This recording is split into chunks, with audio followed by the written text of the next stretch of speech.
You have found the portal into the Laughing Stoic Buddha universe. LSB podcast with Nick Bibeau.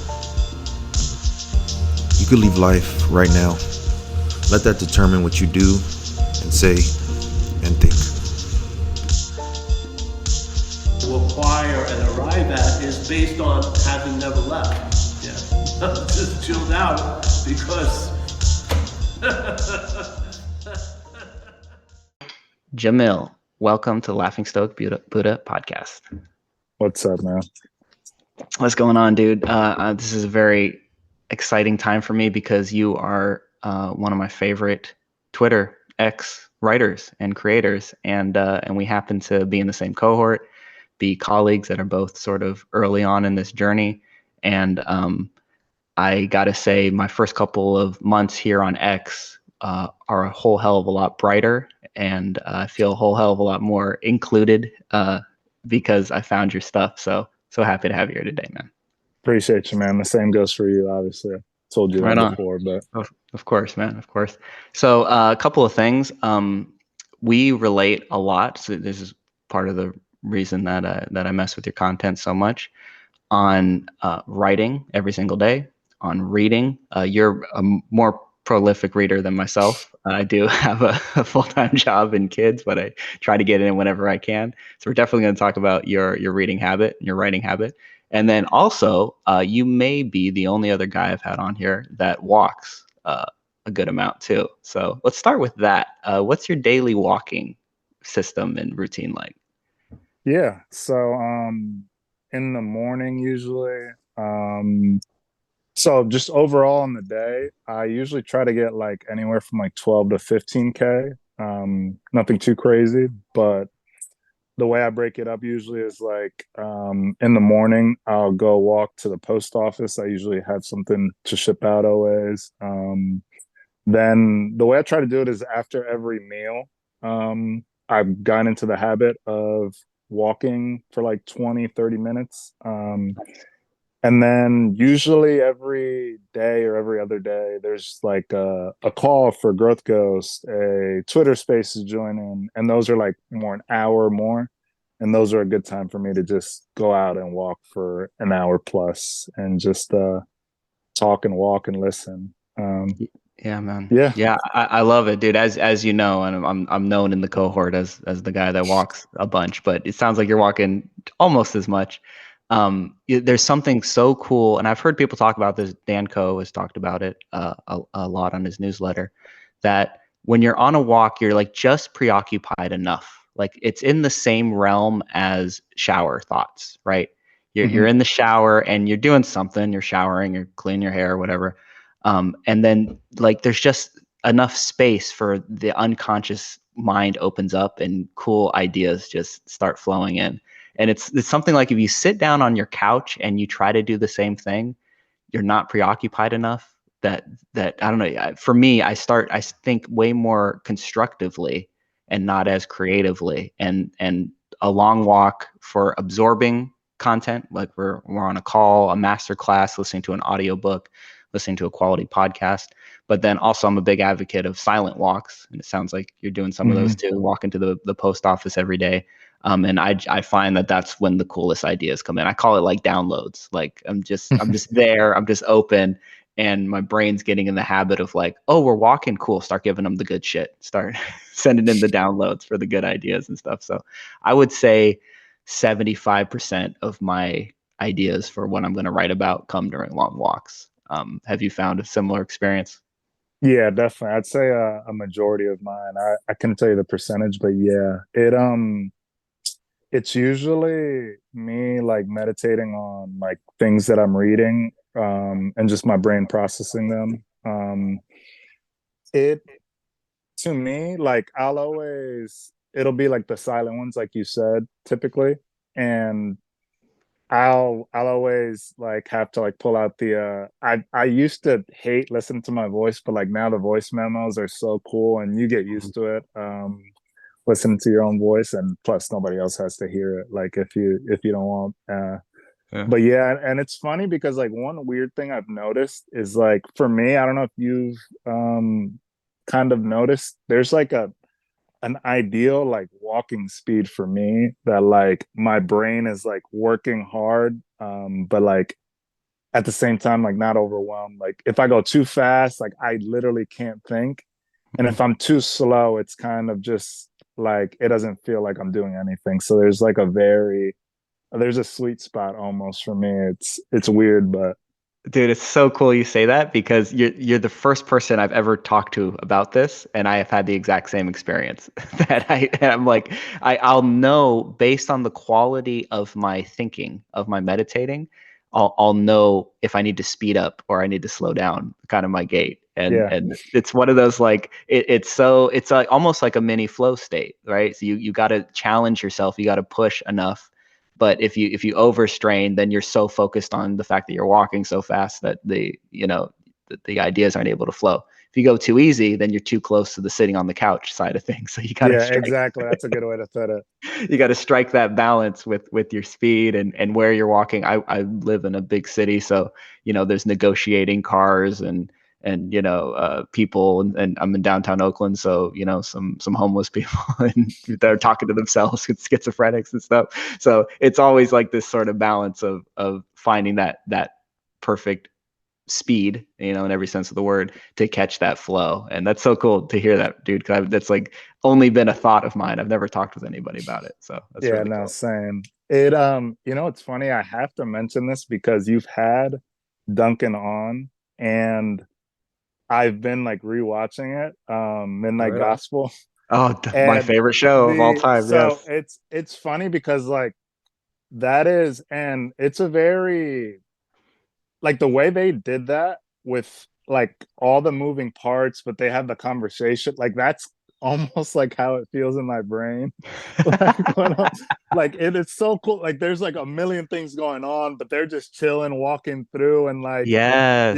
first episode, like a zombie apocalypse is happening, but they're like, oh, move this over, like just, and that's how it feels like when I'm walking around. So Dude, that it's is a so funny. badass analogy. I never even thought of that, but I instantly connect with that. Something I love so much about that show was the dichotomy, holding two things at the one time, of this total chaos going on, and then they're talking about like Buddhism and meditation, like facing your mortality, and just total madness happening on the It's so screen. crazy. Yeah, yeah, that's really cool, man. So what you just did, this is something I think I posted about yesterday when I or quote tweeted one of your posts. Something I very much appreciate about your mind and your work is you're so good at catching analogies uh, between two seemingly disparate, far apart ideas, people, stories, or whatever.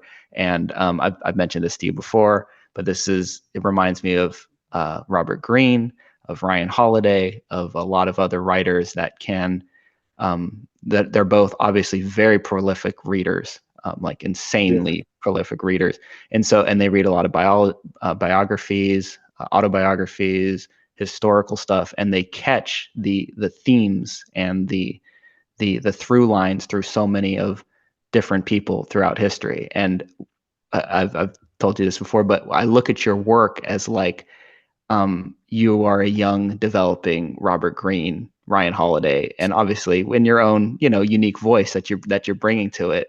But that's why I can never get it. Like every time I see one of your posts come up, I'm like, I have this excitement of like, how's he going to do it this time? And, and you deliver every time on it. That's funny. I Yeah. appreciate that because like those are obviously two guys I've pretty much read. Like I've read everything except for Conspiracy that Ryan's written, Hmm. and some of those books like three or four times. And then Robert, I've read most of his stuff, and It's a like lot to maths. read. Yeah. Yeah, like those Yeah. are like Bible stuff. Yes. Yes. But like especially like Mastery, I go through It's that my book all-time like favorite. every few weeks. It's insanely like densely packed. And it's funny because like he helped me understand, like, and I think I've really turned a corner this past year with that ability to do that, to connect those disparate stories. Because like he has a very good explanation in there of like the way a lot of like those masters think, like Einstein was one, like how Hmm. he had like he thought like in analogies and like I don't know if you remember the one, it was like with the train when Yep. it came to like relativity, and then who was the other one? I think it was Newton or Tesla, where it was like 3D models. Like he would think of the invention like already done and then invert from there. And that there's like a 1 or 2 page stretch there. I've posted it on Twitter, and it is just like so packed with like what my ethos is essentially. And I've reread those pages like I don't even know how many times, and it's definitely helped confirm like and help improve my process with that, because like when I'm reading, it's almost like I'm reading the story, but I'm not really taking it too literally. I'm Hmm. kind of trying to see behind it and see like what the lesson is. Yeah. And Yeah. You have that and lens on. Yeah. yeah, exactly. Hmm. And Yeah. it's almost like an x-ray, because like I'm seeing like the what's behind it. And if you've seen like two different like people's x-rays, like they don't look all that different. So Hmm. that's kind of what I'm trying to do. It makes comparing and noticing patterns a lot easier. Yeah. um and yeah, that's pretty much like the way I go about the I, reading. I completely love that, dude. That is like the meta skill that great writers have, right? This is something that Ryan and James Clear talk about. When you have one creative project, which for them is normally a book that they're working on, as they read, I think the saying is something like you read like a hunter, looking for prey, almost, right? And that's like a more intense way of seeing it. But there's a way of sort of stepping back and, like you said, seeing the X-ray, seeing the frame and the structure of, okay, everyone that, yeah, I just reread Storyworthy over the last 2 weeks and listened to the audiobook. I should say I read it before. I just listened to the audiobook over the last 2 weeks, and it reminded me so much of what I loved about that. I'll be doing a thread summarizing that probably this week. Nice. And it's like all great stories have this structure, and you can play with the rules a little bit and stretch them here and there, but there's a structure to this, and you start going like, at first as a creative, you're almost like, come on, man, it can't be like a formula, right? And it's like, well, it is, man. Like it's the Joseph Campbell, like it's the hero's journey. Like you Uh-huh. can't, people that try to step away from the hero's journey, especially in Hollywood, they tend to fail pretty bad. So like seeing that structure, seeing that X-ray of what makes this story compelling, right? And then you can't be robotic about it. You can't fake it, right? You gotta put in the work and put in the craft of putting your unique voice and having your own unique take on it. But having that, again, like a hunter looking for prey, as you read or examining the X-ray of the book, you can see like, oh, this is why that works, and this is why that's compelling, and how can I use that same frame in my own storytelling and in my own writing. So it's really cool to hear you say that. Yeah, I no, I I agree. also wanted to say, I'm not surprised, but I'm very happy to hear that mastery is so big for you. I often say, like, sometimes there'll be tweets, hey, recommend one book to a 20-year-old, and I'll always go to mastery.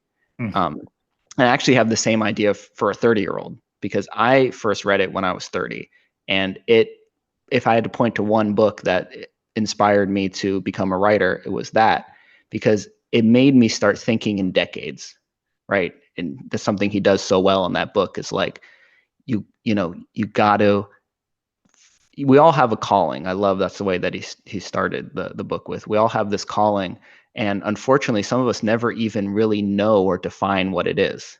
Right? It takes a lot of work and, Yeah. and introspection to go like, really, what is it? What, when I was a kid, what was calling to my soul? I'm very big on the idea of calling, and it was very typical for me of like, I knew it was writing, but I had every reason to believe it shouldn't be. I grew up in a cult. I was undereducated. I couldn't spell when I was, a teenager. Took a lot of work. And then I got a job that has nothing to do with writing. I'm an electrical engineer. Like, like, and I got kids, and I had every excuse in the book. Shout out career. Yeah, right on. Yeah.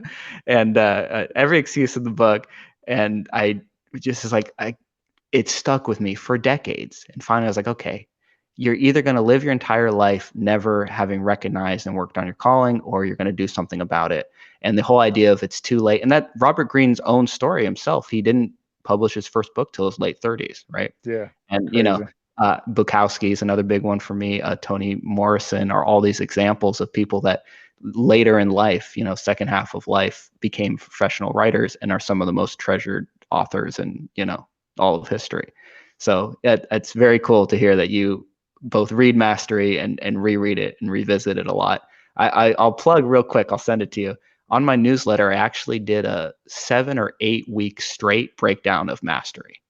So I'm gonna read that. I haven't seen, because I've been through your stuff a little bit. I haven't seen that it was actually. it was a little far back. It was last year, I think 2022. But it's a big read, man. I mean, over the 8 newsletters, it's over 10,000 words. It's almost like a little mini book. But I totally and I got a really good response from that too, especially from a lot of young men that were like, Nice. "Oh, this 1 inspired me to go read the book, and 2 inspired me to like take my calling seriously and start thinking in decades and lifetimes." So yeah, send me that for sure. I need to see that. Right on, definitely. Yeah, and by the way, I didn't want you. Do you know that term, shadow career? Like that's shadow career. Yeah, that's from who's that come from? Pressfield. Yeah, that's why I didn't want you to Pressfield's think another I was, one, man. Yeah. No, Pressfield's another one. I think that's in Turning Pro, or it's probably in both War of Art and Turning Pro. But yeah, he's awesome, man. And it's funny that you mentioned the calling and like the childhood like signs or whatever, because that's something that I'm super aware of. And I'm trying to think. I'm reading like Warren Buffett's biography, and I actually have like a running list of like I'm probably gonna do a thread on it or an article or something. I'm gonna do something with it. It's a huge list already, and I'm like, I'm basically through his childhood, so it's more or less done. But it's just like a list of like, oh, signs that Warren Buffett was gonna be like that guy. Like, and it's like, I swear I have like 20 examples. I have to like cut out some and like figure out which ones are the core ones. But it's so cool, like how often it showed up, even when like as a kid, like he didn't necessarily want to be an investor, but he always loved collecting. He always loved the money, and he always loved like businesses, and even like no matter what was going on in his life. And yeah, that seems to be a very common, like it's a pretty surefire way. Even like with myself, like even if you're not aware of it fully, you do look back and start to realize like, oh, okay, like that's what like it's weird, like even for myself, I had always considered myself like very good at like that pattern recognition. Like even when I played baseball, like I loved doing like player comps on guys, and like and I'd talk to like coaches and stuff, be like, oh, like that guy reminds me of so and so, and they'd be like, oh shit, yeah, that's actually a really good comp. And it'd feel good because like I'm like, yeah, like it's probably not one like most people would think of or whatever. Especially because people are so obsessed with like just, especially in sports in general, but baseball in particular, I find people are so obsessed when it comes to like player comps with just like, this guy looks like that guy, like this guy's 6'4" and he's black and he's left-handed. And it's just like think hard.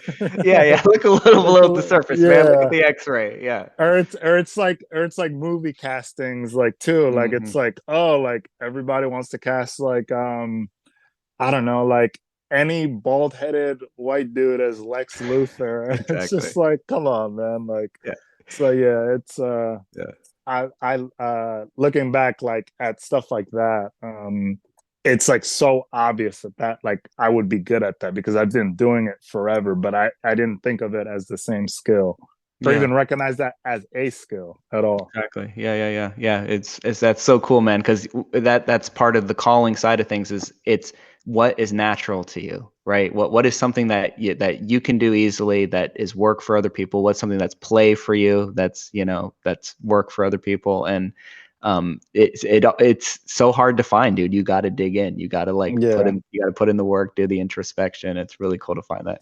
So a couple things came up for me while you were talking.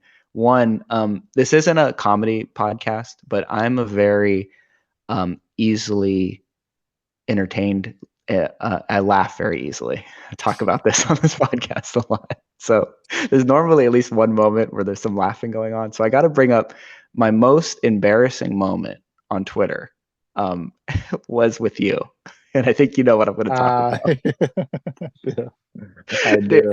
so this ties into the fact that I am not the best speller, like still to this day.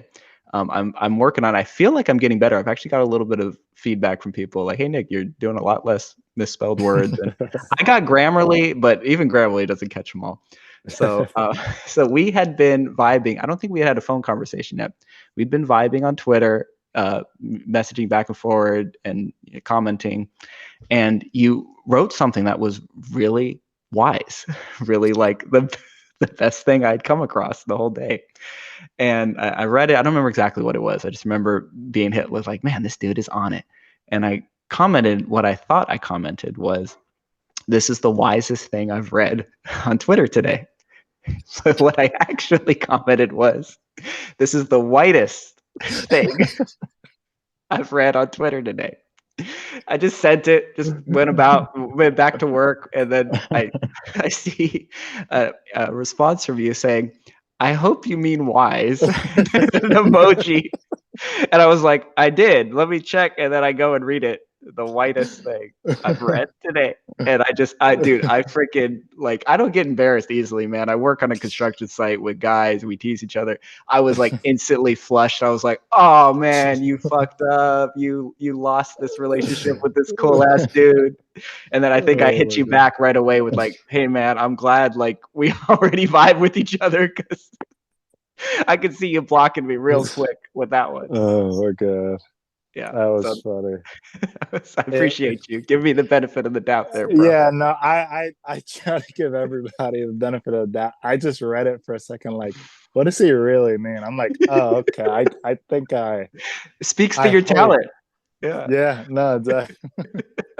It's that was hilarious. So Yeah. that was funny. Because it did take me a second. I'm like, what the hell? This fucking guy. That was my God. Yeah. So yeah, I thought of that, and then I also thought of you talking about baseball. So I don't mention every now and then this podcast.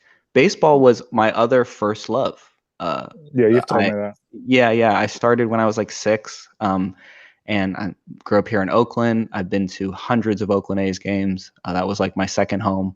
You know, it's just one of those places. It was almost like going to church. You walk into the stadium, and you smell the grass, and smell the hot dogs and stuff. And I grew up going to A's games. They really sucked when I was young. I used to watch guys like Mark McGwire and Jose Canseco and Ricky Henderson when I was real young. Yeah, and then I was a fan when they were good, when they won the 20 games straight, set the record, went to the playoffs a bunch of times, and Miguel Tejada and Jason Giambi and Tim Hudson, Barry Zito those days. So yeah, A's were really big for me, and then I used to play too. That was my sport, that and martial arts. But baseball was always my love. I played because I didn't go to high school. I didn't play for a school, but I played in like city leagues. Oh really? Yeah, and until I was 17, I think 17 or 18. I just always loved baseball. Like I often say, if you ask me when I was 12, 13, when you grow up, what do you want to be? Either a professional writer or a professional baseball player. I'm 5'7" ish and tiny, so there was a long shot on the baseball side. But that's something that's really cool that you actually had one hell of a career in baseball. So can you talk about that a little bit? Yeah, well, I wouldn't call it a hell of a career, but well, actually, it was a hell of a career in a different sense. I actually ended up going to like 4 different colleges, that is. Wow. Yeah, and after so it went freshman year at a 4-year, junior college, both like in the same year, so a semester at each. Then I took a gap year because I got hurt pretty bad and my options weren't that great. So I just trained, got healthy, went to school in Florida, another 4-year. And it was another weird, it was like shortened because of COVID, but it was the year after COVID. It was not last year, the year before last. So that would have been 2021 spring. Yeah. and like everybody else was playing. Like we were the only conference in America, I think, that like had restrictions still. So it was weird. Like we played like 20 something games. We sucked. Like Mhm. it was bad. But so I decided, I was just like, you know what? Like I had another year of eligibility, or maybe even two, but I had like definitely another year of school and all that. But I was just like, you know what? I'm only in school because of baseball. And I was just like, I really don't feel like coming back here doing this again and just getting worse as a player. I just decided to train and sign as a free agent. And then I did that. I think it took from that point, yeah, because that would have been like season was done May or June. Trained and signed in January or February. I think it was February of the following year. So yeah, like 8 or 9 months, and then signed with the White Sox, and then that's where I spent last year. And then unfortunately, a week into the season, I broke my foot, Oh, I'm and so that kind sorry, of man. yeah, and which sucked because like I had already done like I was in a bad spot, just like mechanically, mentally, like after the spring season at school. So it took me a while to build the confidence up, get my strength back up, get my velocity back up, and then all of that was kind of washed away with the foot. And then when I came back, it was towards the end of this. I think there's like a month left in the season. I missed like 3 months. And I got released the not the day after I got medically cleared, just because like the day I got cleared was an off day, else they would release me that day, which I always joke about. But it it sucks, but like I wasn't that upset about it at the time, or nor am I now, or regretful at all, because in that time that I got hurt, I had so much free time. That's really when I fell in love with writing again, and just That's so literature in cool. general and reading. Yeah. So I started journaling, and like ever since the day like after the surgery or whatever, up till now, like I haven't missed a day of journaling. And then just a lot of reading during that time, and just like I said, falling back in love with it, and really building that habit. But it definitely all started with journaling. And I think that's like a low hanging fruit for like anybody. Completely Honestly, no agree, matter bro. what, like where you're at in life, I think that's like a very low hanging fruit that everybody should at least try. Like and it's like people think it's like some days I'm like there for like 2 3 minutes, like it's something crazy, like I get it out. But Hmm. some days like you need it. Like some days I've woken up a handful of times, like at 1 or 2 a.m., and it's just like I cannot like go back to sleep, and it's just like these one Yes. or two th- and I've had like some great revelations through those nights, and it's very cathartic, like when you do like get it right on paper. Dude, I could not agree more. I love to hear that because I resonate with it so much. You saying that some days you need it. Yeah, so I similarly, I started journaling like 2021, even before I did the daily writing, like to post stuff habit. I started with journaling because I had so much resistance around writing, and I've tweeted about this a little bit. I think I'm gonna move more towards it because I get a good response from it. I had so much resistance when I would go down to write that I'd just stare at the page and I'd start writing. I've heard other people say this. I don't know what to write. I type that out. This is hard. This fucking sucks. Am I ever going to be able to write something coherent and worthwhile? I type that shit out as like just dude. And this is something I just posted yesterday about Anne Lamott and Bird by Bird. She talks about similar stuff of like just she'll say, don't let your fingers atrophy. Like just sit down and just move. Just or if you're doing by pen, just write something, right? And so was the first baby step for me was journaling every day, and it's become an absolutely essential habit and practice for me for the same reasons. And when I'm going through shit, and I have been going through some personal stuff like these last 2 weeks, breakups and stuff like that. There's times where I'm like, the only thing that I can do is journal, and it like never ceases to surprise me. I sit down and I start writing it. I'm just working it out on the page. Like, okay, man, this is the situation. And I talk to myself. I don't know if you do that same style. I do as well. Yeah, I use the like you like just Yeah, because like after reading like meditations and all that, it exactly. definitely Yep. helped me. And I like that a lot. It's a lot. I find it's a lot easier to be not critical so much, but it's a lot easier to evaluate yourself. I think when you're speaking in that tone versus like I like Yeah. it's very weird when you're like, oh, I didn't do like it's I don't know, it just feels wrong to me. So the I you agree. like It really feels helps. the you feels like you're having a conversation with yourself. Like Yeah. you're working something out with another piece of you, right? Whereas the I, you're owning everything in this weird way. It's hard to get space from it, you know? Yeah, exactly. Because it's like the old saying, like, oh, you're not your thoughts. And like, you don't want to really, like, especially when they're more negative or constructive, you don't want to really identify with that. So, Yeah. Yeah. So that's so cool to hear that you do that and that practice is helpful for you. I would say the same. Anyone that is listening to this that is interested in writing and sort of earlier on in the stage can't quite figure out how to break in, journaling is a great baby step. It's a great first door in. And because no one ever has to see it and you just learn this skill. It's like learning how to walk as a baby. You learn this skill of putting words down on the page, right? And what that whole process is like. There's something real quick. I'm going to hit you with one more thing. This is I don't. It's one of my theories that I like to share with other writers, and I don't think I've shared it with you yet. I have this way of thinking about writing that it's sort of the last step in the stage of like energy or like anything materializing. So I break it down like this: the beginning of anything that's going to sort of manifest, and I don't mean in a woo woo way, I mean like something that's going to come into the world.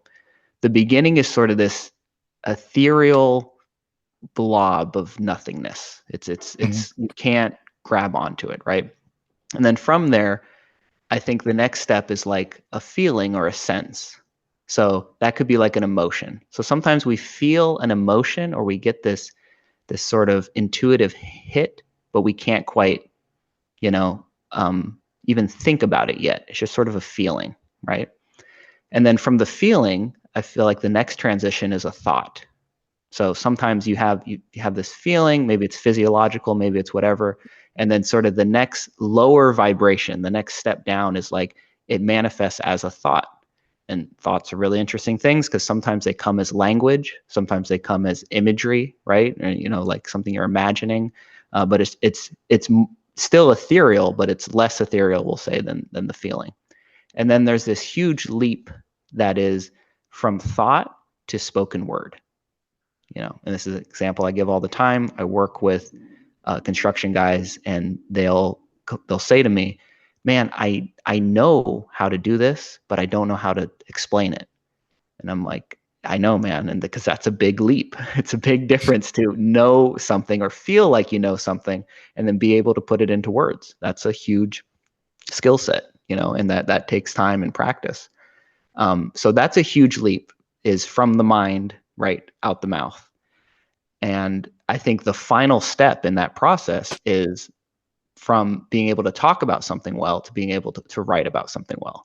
It's sort of the lowest level, most concrete manifestation of this original, ethereal nothingness, and it comes all the way down through feeling and thought, and you're able to maybe think about it well, speak about it well, and then once you can write about it well to the point where you can hand it to somebody else and they understand it, like true deep communication, they get the message that you're trying to send.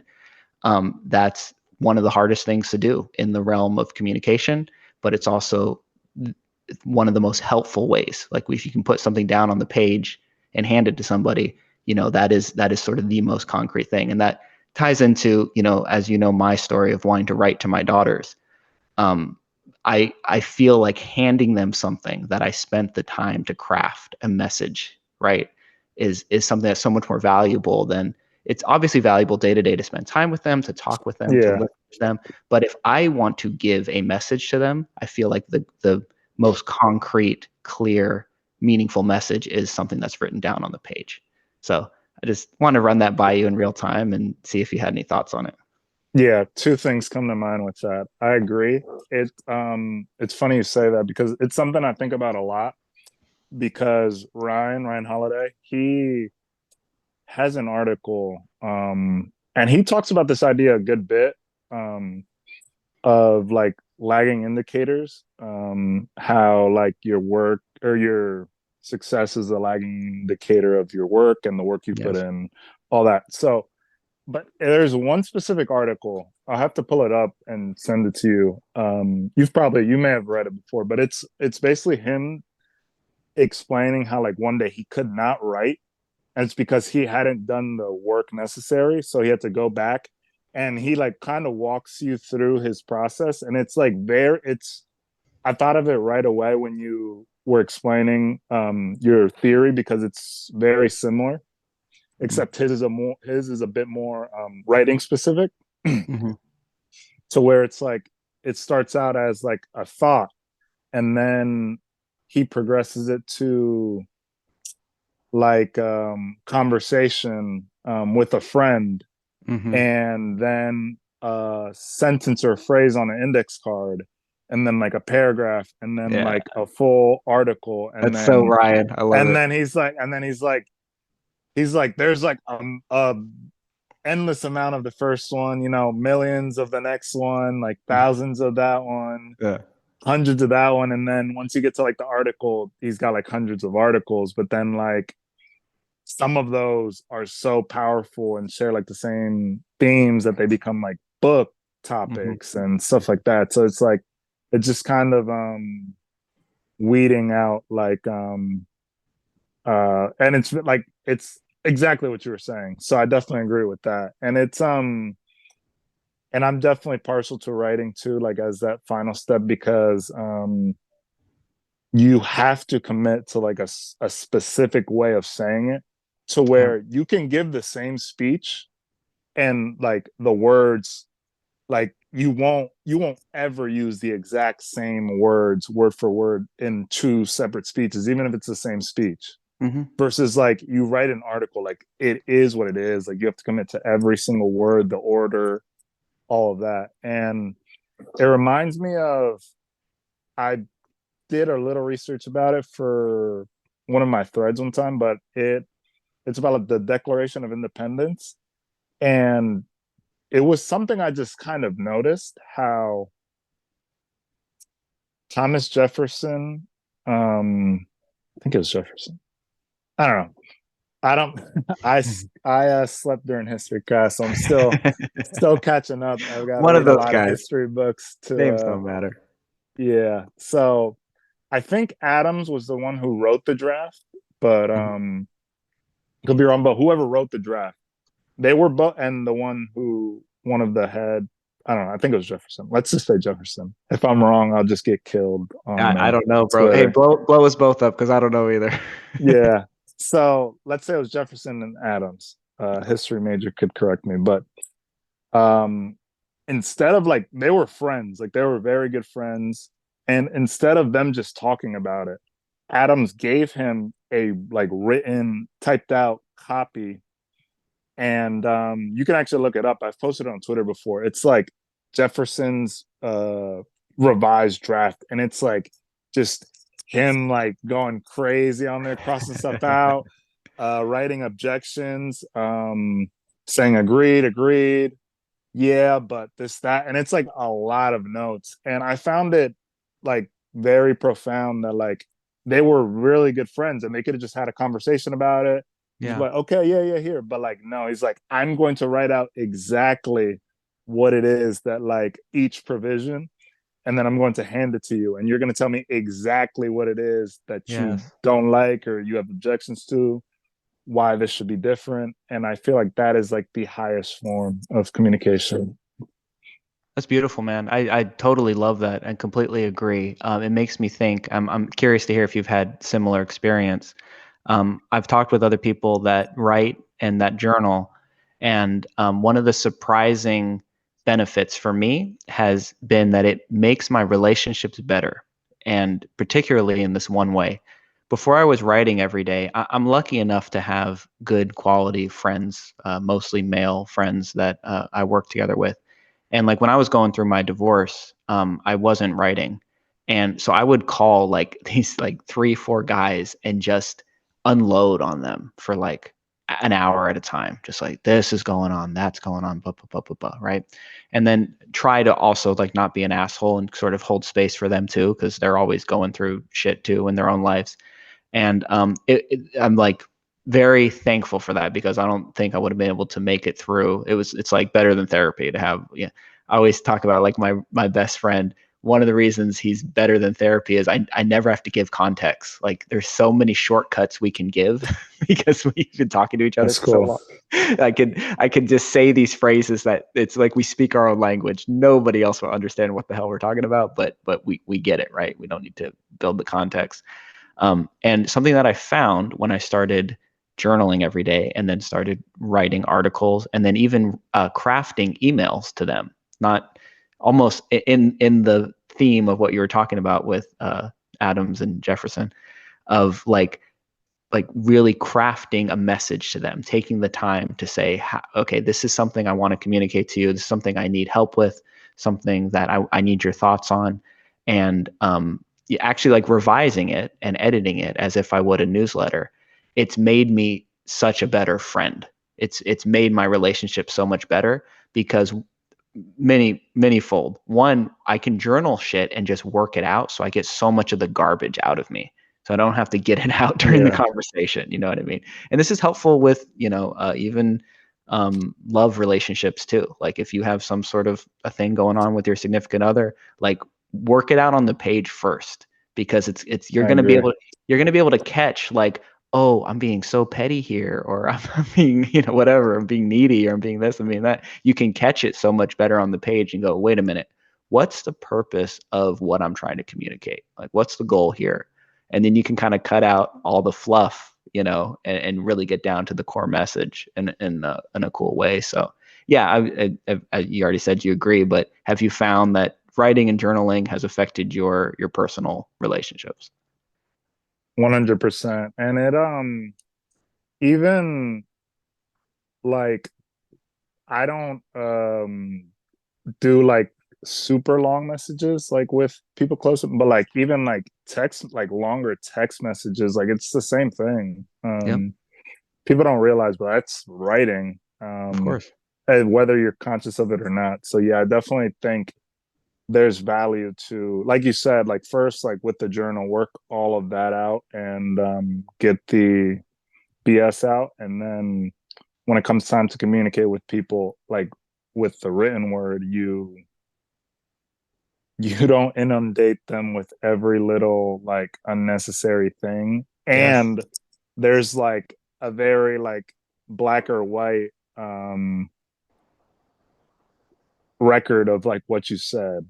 Mm. It's like, like you can't like change up. I mean, you can change your mind obviously anytime, but you know what I mean. Like, Yeah, yeah, you know, yeah. That's I it keeps you honest. That's kind of what I mean. exactly 100%. And I just reread Made to Stick and posted about it. The idea of getting to the core, like Yeah, get to the core of the message, cut away the fluff. Like you want to talk about how this made you feel, or this or that, but is it the core message? And if it doesn't serve the core, then you're not doing anybody a favor by throwing in extra fluff and extra garbage into your message. So yeah, I totally agree, man. So okay, I didn't set my timer, so I don't know exactly where we're at, but I'm gonna wrap up the not wrap up, but we're gonna move towards the last two main topics of the podcast. So this is called the Laughing Stoic Buddha podcast. So I'm gonna hit you first with the Stoic side of things. I like to go normally from practical and then end towards the end spiritual, sort of the arc of the podcast. So I'm gonna start with, we've been talking a lot about writing, heard your story, a lot of cool ideas and wisdom. We're getting to know you a lot here. I'm going to hit you with kind of a big question on the Stoic side of things. What do you consider the good life? And what are you doing to try to live the good life in your own way? I think it has to be something that you can do now. Like I'm not a big believer in like, oh, like I'm gonna like I'm very much like, I agree. Like there's seasons to life. Like in some seasons you have to put like an ungodly amount of work in, and then you kind of reap the benefits in the future. But at the same time, it's like I want to enjoy my life now. Like it, and a very stoic thought, like I might die tomorrow, you know what I mean? Yes. Like it's, Yes. so if I were just like grinding for the sake of like 20 years from now, like what's the point? Like it's, and that's not to say I don't work hard. Like I work hard every day, but the difference is like I want to design my life in a way where I can work hard now and still enjoy like my life and feel satisfied and feel fulfillment. So I really am like a big believer with that in mind, of like just being as lean as possible, as far as like lifestyle. I Mhm. don't like living like in excess and just like having too much. Like I'm by no means like a minimalist. Like I mean, if you looked at my desk and saw all the books and papers and all that stuff around that, I'm definitely not a minimalist, but I definitely think that people pretend to care about stuff that they don't really care about, which is just so weird to me. Um, and that's like, and that is like the lifestyle excess that I don't like. Yeah, I don't know. Yeah. What do you think about I absolutely love it, dude. And I have a very similar life philosophy. I love that you said you try to be lean, and that you're bewildered by people that pretend to like things that they don't like. And that's you're real quick. How old are you? 24? 24. So you're way ahead of the game, bro, because most guys at 24, 20 to 26, 7 are so much in that I'm gonna try to like things that make me look high status, that get me, in certain groups and this and that. And it's so shallow. And so many guys hit 30 and 35 and realize, oh my God, I wasted all these years. And you're ahead of the game, bro, because you already are figuring out like what's good in life, doing good, meaningful work, you know, quality time with family and friends and loved ones, reading and having conversations with the wisest, best thinkers of all time. Like, you found what's good in life, and a huge part of that is something we talked about the other day, towards the beginning of my space, is saying no to everything else, everything that's going to steal away from what really is priority, what really is good in life, what really is actually important to you. And so, yeah, the idea of being a minimalist, in your time and energy, like saying no Yeah, to things, giving yourself enough rest. You actually, I think, responded to one of my tweets, or you tweeted something about like you're realizing how important the rest side of things are, both physically, mentally, and spiritually. And I agree. That's something that I'm always negotiating. Like, okay, I work pretty damn hard too, as I see you working for sure on the writing side of things. And it's like, when are you hitting diminishing returns, and how can yeah. you like really have quality rest in every sense of the term, so you can have a quality sprint of a focused block of deep work, and negotiating that. And I think all of that is tied into the good life as well. No, I agree. Yeah, and and obviously I'm like very cautious when it comes to like criticizing people, like because like I'm sure there's some blind spots I don't realize. Now that I'm like in 2 years, I'm like, oh damn, like I was doing that.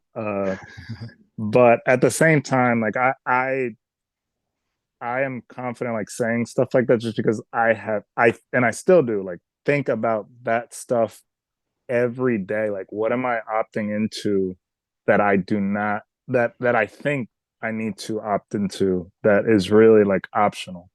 And I Yeah. ask myself that same exact question with that wording like every day. And you'd be surprised like how much of that stuff really is like, for example, like we were talking about like walking earlier, and I've tweeted about it, and like I have a rule: I don't walk like anywhere like within I mean, I don't drive anywhere that's within a mile. And Yep. even sometimes, like if I have enough time in the day, it'll be like I'll stretch to like 2 miles or whatever.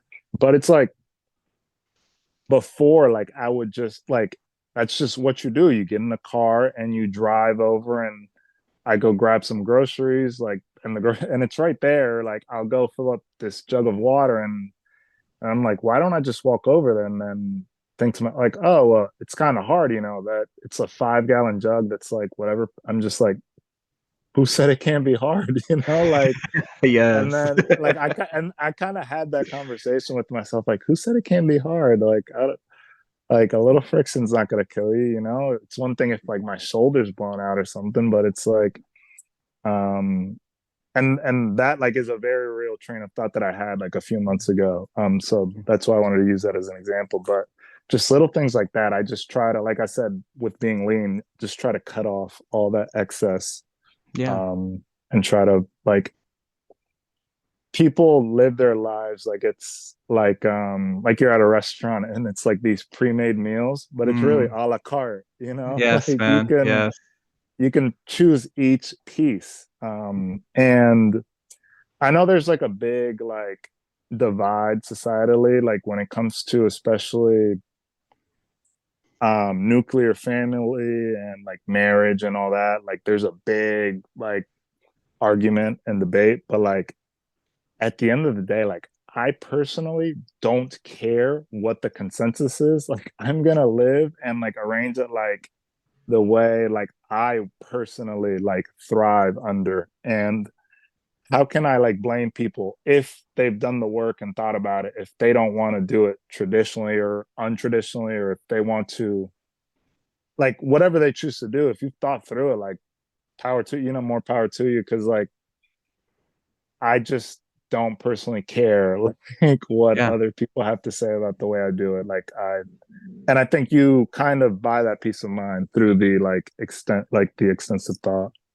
Yeah, 100%, bro. It's very, very stoic of you, and I'm not saying that hyperbolically. This is what, the greats, Marcus Aurelius and Seneca and Epictetus just hammer home is like you care more about what other people think about you, you know, uh, than like your own thoughts, but you don't care about them, right? Like whatever they're doing. Like Crazy. we have this bias built into our brain that we so care that what people think of us. People are judging us, this and that, and it's built in our biology. Like, oh my God, if we're an outcast, then the tribe's not going to take care of us, and we're going to die, and we're not going to reproduce, and it's all built into our biology. And like what stoicism is like a hack, like a way of so much of what you were talking about there, of like you can earn the right to stand in your decision if you put the work in, if you do the Yeah. introspection. And this is my really good buddy. He's been on my podcast before, Alonzo. We're like brothers almost, and we work together. We always talk about like it's a daily thing. You gotta put in the work every single day. Like all of life and society and everything is conspiring to take you away from that center. And so every day you gotta be centered. You got to go inside and you got to have a questioning attitude of like so much of what you were just talking about. Am I doing this because I want to please other people, because I want to look good to other people, or am I doing it because it really is true? It's what I really enjoy. Like it doesn't have to be this big profound thing. Like I enjoy walking to the grocery store. People are going to think I'm a little weird or whatever, or I could be more efficient with my time. Cool. I fucking enjoy the walk and I'm there every moment of it. And then also something else you said that I run this lens through. I literally journaled it this morning. Uh, hey, dude, today could be your last day alive. Are you cool with how you're going to spend it? Like, remember that. And I was sort of like, yeah, I'm going to do some writing. I'm going to talk to my buddy Jamil. I'm going to like go to a coffee shop. I'm going to see my daughters later on today. Like, if this is my last day alive, I'm good. Like, and that's a good frame, because if you don't ask that question, this is, Steve Jobs used to talk about a similar thing, right? He'd sit there and look in the mirror. I know, because I know you're great at drawing analogies. You're thinking about that. I Look in was the just mirror. going there. Look in That's the mirror. funny. Sorry to steal your thunder. And say, Nah, yeah. am I cool with this being my last day alive? Am I happy with what I'm doing? And if the answer is no, too many days straight, it's time to change something. And that's really striking that balance that you pointed to at the beginning of your answer to this, living the good life, is it's got to be good now. And you got to be Exactly. building something meaningful. So like some people are like, well, good now for me is laying on the couch, watching Netflix. Like It's not, it's not. Like what's good now is like being in flow, doing meaningful work, having meaningful connections with people, going outside, being in nature, however it is that it manifests for you. So totally It's I loved your answer. yeah, just to add to that, like, because you said something in there that it's almost like you have to, like you said, be building towards something meaningful, and you should be thinking in terms of decades, and Yes. like what you want things to be like from 80 to 90, 100, whatever, with the, like, in the back of your head, like accepting the fact that you might not get there, and like Yeah. that's fine, you'll be dead anyways, Dude, like that I got goosebumps. That hit me. That was good, bro. That was deep. I got to remember the time on this and clip that one. That was very deep. Yes, man. as Yeah. yeah, man, because it's at the end of the day, it's a bit of a gamble, like Steve Jobs didn't get to, like, imagine Steve Jobs got to live to 80 or 90, like how different the world would be now. Mm. Imagine Elon Musk makes it to like 80 years old versus like he dies like next year, like how different his legacy will be. And he controls it to a certain extent, but like at the end of the day, he's not like he can't be immortal. So Oh yeah. it's yeah, That's it's so good, man. So deep. The idea of like you should think in decades, you should think in lifetimes, and at the same time accept like there's a certain unhelpful stickiness to the idea of like I have to make it to 90 to for this to all exactly be worth it. No, it's got to be worth 100%. it here today, right? Yes, Yeah. exactly. And that knowledge that you might not get there too, at least for me personally, it definitely like lights a fire under you to like get it going like now, like today, and do what you need to do today. Yep. Because you really might not those, even like, it's not necessarily like that I might go tomorrow, but it's like if I have this 30-year plan and I only get 10, like a third of the way there in 10 more years, it's like I want to have at least made as much progress during those 10 years as possible. So I gotta like, I can't be skipping days here if I can help it. So that's like Yeah. another way to think about that. Absolutely awesome, dude. Two things come to mind. One, very personal to me. Thinking in that way of I might not make it. I might not make it to 60 to 70 to 80. Mortality. I meditate on mortality every day, and that's the number one thing I can point to that got my ass in gear to write because I wanted to write to my daughters, right? And that's the one thing people that listen to the podcast for know. Bruce Lee's daughter, the Sons of Anarchy show, all the stuff that I always bring up of like being deceased, and the greatest gift a deceased parent can give to their child, I believe, is writing. So that's what did finally get my ass in gear of like, I remember the first day I was like, okay, dude, enough's enough. You get one day, you get one page to say something to them. And I'm like sitting there crafting out my message to my daughters, like doing the mental exercise of you're passing away tonight. What is it that you want to say? I remember like tearing up as I'm doing it, and like Crazy. rough, bro. Like it's hard work. It's That's intense, crazy. but very meaningful and very worth it. And then I think it's Seneca talks about how like at the end of every day, like review your day, be at peace. Don't leave anything hanging. Basically, right? Don't leave any loose ends. Like be at peace that tonight you may pass away, and then tomorrow when you wake up, it's like a bonus level, right? Oh, I got another day, right? Instead of sitting there going, it's procrastination 101. I'll handle it tomorrow.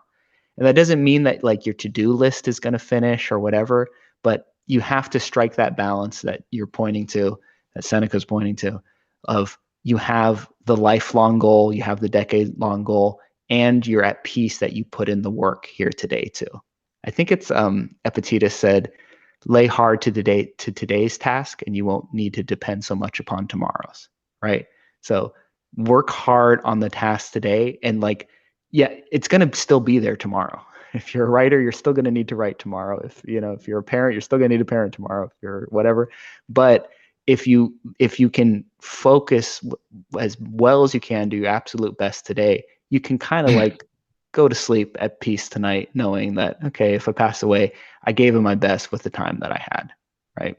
And for me personally, not getting into it too much, I actually faced my mortality, looked down the barrel of a gun, and was like, have an experiential moment of like, oh, like I might pass away. And I felt the peace. Like, you wrote something, dude. You did it. Like, which That's is crazy. crazy. And all the That's chaos. wild. I feel it feels weird coming out of my mouth, but it's truth. And so I've been given this gift, right? And I remember a few days after having a conversation with one of my friends, and it was so funny because everyone else was so angry at the guys that had done it to me, and I was, but like the main emotion that I felt was like, I don't have time to fucking feel angry. I don't have time to feel sorry for myself. And I literally said, I felt like a badass saying it. There was some weight behind it. I was like, I got shit to do, man. I got work to do. I got writing to do. I got time That's to spend with awesome. my daughters. And again, it was this great gift of like, it's not theoretical anymore, dude. You looked at the mortality. And whatever the message from the universe, from the higher powers, like, you got all the evidence you need, dude. Like, day in and day out, put in the work. You know what to do. You know tomorrow's not guaranteed. So give it the best that you got here today. And that to me is another way of explaining the good life. That's awesome. Yeah, that's a nice way to wrap that part up. I can't top that. I'm not even gonna try. You're still young, man. You'll have your experiences. I hope you never have to look down the barrel of a gun, but I hope not. you definitely have your experiences. Okay, so we hit the stoic side really nice there. Beautiful, beautiful wisdom. And we'll wrap up with I say Buddhist, but it's really just generally spiritual side of things. And this is a question that I asked Jazz on the last podcast I did, was with her. She had a beautiful answer.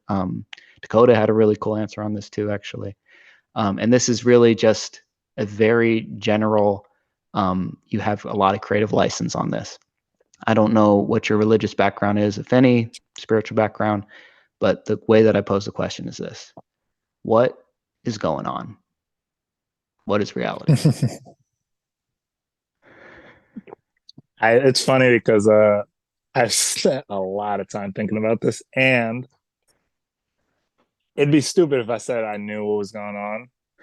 But there is like a set of quotes, like, and like they're from like all different people, but more or less this might not mean anything, like it's not really helpful. But the way I feel about this whole thing is that it's like we're just like I'd be surprised if you've never heard some variation of this, but the fact that we're just the universe experiencing itself. And like I love that idea so much for some reason. And I don't even know, like, I can't really speak to that quote a lot. But it's just like a beautiful way to look at it to me. And I love that like idea. We're And just I the don't, universe experiencing itself.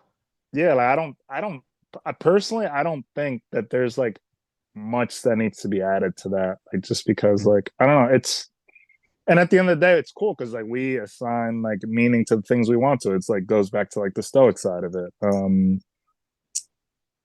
I'm personally not like religious, like particular religion. Like, I grew up Catholic and all that, but I'm not like religious. But it I'm like very, like I said, back to the stoic part, I'm very like, this is a like choose your own adventure. Customize things like as much as you want to. This is an open world game. Yes. There's no standard campaign. You go about it. I don't know if you've ever played or familiar with like Breath of the Wild, Zelda, the game. I've played, yes. Yeah. Yeah, and there's like a billion different ways like to play that game and to Yeah. go through it. And I think life is the same way. There's no right way to play the game. Yeah. And some might be like a bit less pleasant than others, but that ability to choose, I think, is like, there's a lot of power in that. So I don't know. that might mean nothing, but it No, just it meant a lot, bro, actually. I mean, I'm resisting the urge to, because I can go on, and sometimes it's not useful. Sometimes it's where the universe experiencing itself. Um, I don't think I could say it any better than that. And yeah, this is an open world game. We get to choose our own adventure. We get to uh, be the universe experiencing itself in 7 billion different ways. that's it. Mic drop. Very nice, bro. This was hella fun, dude. This exceeded my expectations, man. You really, I knew you were cool, but I gotta even. This is the coolest I've ever seen you really get deep into stuff, and I'm looking forward to many years of these quality conversations, these interactions, and watching each other grow and following along on this journey. Something that I texted you the other day is this is your first podcast here today, right? Correct. Yeah. So I need you to remember that when you get on Rogan in a couple of years, all right? I'll have to shout you out on there. You'll be massive then anyways if you keep doing these. Right on. Yeah. Yeah, So no. I I appreciate definitely that. know. This was fun, man. And like Yeah. I watch a lot of podcasts and like I appreciate the way you do them. And like I said, I've watched the Duncan ones and like obviously I'm on here now and I like the way that you kind of guided it, but at the same time, like it was definitely a lot of freedom within there. Like I feel like some people, and this is like I don't want to go too much on the Throw outro here, shade, bro. I'll throw shade. but I'll keep it short. But like a lot of people, not just podcasts, like conversationally, but podcasts obviously is relevant since we're talking on a podcast, but people just have this like track of how they want the conversation to play out. Yeah. And I've actually been talking to, I think Shreem, who's I've been talking to on the timeline, but it's like people already like have in their mind what they're gonna say before you even finish your sentence, and like they don't even hear what you're saying, and Yeah. it's just not a conversation. It's two people talking, and versus like a conversation back and forth, and the spontaneity of like making those connections to other ideas. So just thanks for having me on. Right on, man. I appreciate Yeah, that a lot. I often talk about how this is good podcasts are like jazz duets, right? That you know, what's the most important thing in jazz? It's listening. So like being present, and instead of coming into something with a frame of I need 7 actionable tips and and this and that. Like I've actually gotten a little bit better. I actually have somewhat of a structure and questions now. I used to just totally freeform it, but a couple of little bullet points, questions, and then just let's let the magic happen. And the magic happens when two people are relating and talking and building on each other's ideas. So I appreciate you saying all that, man. Thank you. yeah, man. Anytime, bro. Okay, let's finish up with promote your stuff, and I'll just mention real quick. I'm going to put a link in the podcast here. Go subscribe to Jamil's newsletter. It's one of my favorite things to read every Sunday. It's badass. So please let everybody know where else they can find all of your stuff. Yeah, on Twitter or X, whatever you call it, Jamil Vanguard. That's my username. No underscores or anything. And I'm super active on Twitter, and just the newsletter is like my main thing. There's stuff there that doesn't get seen anywhere else. That is like easily my best writing. It's the writing I have the most fun with. It's the one that I get the most unsolicited like compliments from, and emails and DMs, and just people reaching out like, oh, you actually wrote this, and that means a lot to me. So that's Vanguard Weekly. Nick will link it. It's on Beehive. If you Google Vanguard Weekly, it'll probably come up because I don't think there's any names similar to that. But if not, just just hit hit the the link. link. It'll be here. Definitely subscribe to his newsletter. Follow him on Twitter, and this is really fun, bro. We'll do it again sometime. Yeah, appreciate you, bro. Later. That was awesome. Thank you so much for watching all the way to the end. If you enjoyed this conversation, please hit the like button. If you want to watch more podcasts like this in the future, subscribe and hit the notification to be notified when they come up. If you want to keep up with me, I am on Twitter now every day at Write with a W already. Link to that will be in the description. If you want to check out my writing, I publish a newsletter every Friday through Substack. Link to that will also be in the description. I love you guys, and let's keep doing this together. Peace.